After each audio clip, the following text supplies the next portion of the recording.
प्रिय भाई बहनों, आज की रोटी की हर सदस्य व्यक्ति गेले येशू ख्रिस्तांची मधुर नावाचे सप्रेम नमस्कार। आज की दिनांक 2 जून 2024 मंगळवार।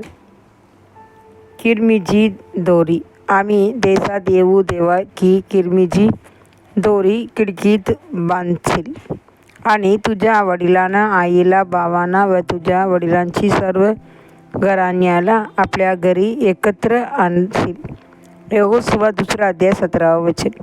इस्रायल लोकांनी राहाबला एक अशी सूचना दिली जी तिच्या संपूर्ण कुटुंबाला विनाशापासून वाचवणारा होती। ही किरमिजी दोरी तुझ्या खिडकीत बांध हे एक चिन्ह होते, एक कराराचे चिन्ह जे राहाबच्या घराण्याला यरीहोच्या विनाशापासून सुरक्षित ठेवणार होते। राहाब वेश्या म्हणून जीवन जगत होती आणि पापमय जीवनशैलीतून आपली उपजीविका करत होती। तरीही तिला प्रभूबद्दल प्रकटीकरण मिळाले होते। ती म्हणाली, मला माहीत आहे की परमेश्वराने हा देश मला दिला आहे, कारण तुमची परमेश्वर देव वर आकाशात आणि खाली पृथ्वीवर देव आहे। यहोशुआ 2 अध्याय 9 आणि 11 वचन।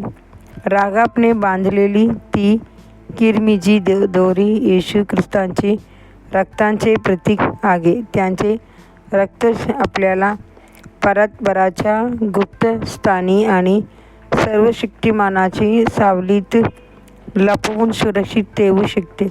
त्यांचे रक्त आपल्या भोवती संरक्षणाची भिंत आणि दुर्ग आहे।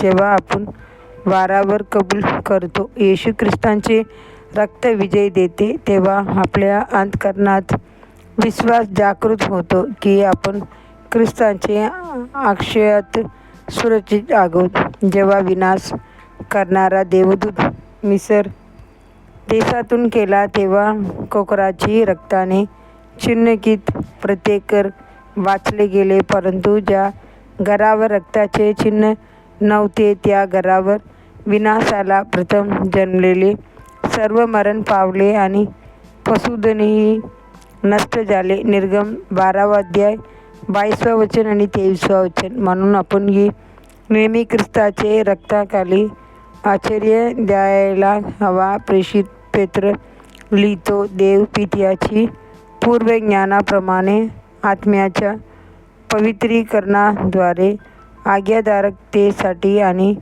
येशू ख्रिस्तांचे रक्ताचे सिंचनासाठी निवडलेले। 1 पेत्र 1 अध्याय 2 वचन। यांच्यावर ख्रिस्ताचे रक्ताचे शिक्का आहे, जे त्यांची रक्ताचे करायच्या चिन्हाखाली आहेत। त्यांना जग, शरीर किंवा सैतान खऱ्या अर्थाने प्रभावित करू शकत नाही। सैतानाचे कोणतेही ज्वलंत प्राण त्यांच्यावर विजय मिळवू शकत नाहीत।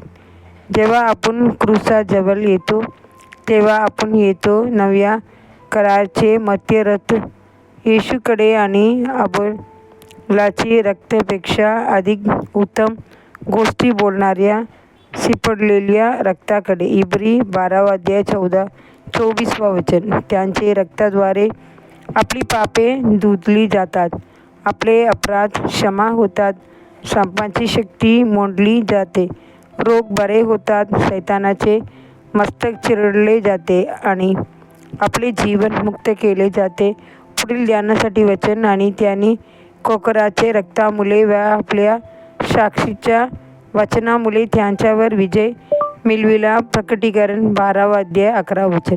आजचे बायबल वाचन सकाळ 2 इतिहास 17 अध्याय 18 अध्याय, संध्याकाळ योगान 13 अध्याय 1 से 20 वचन। धन्यवाद।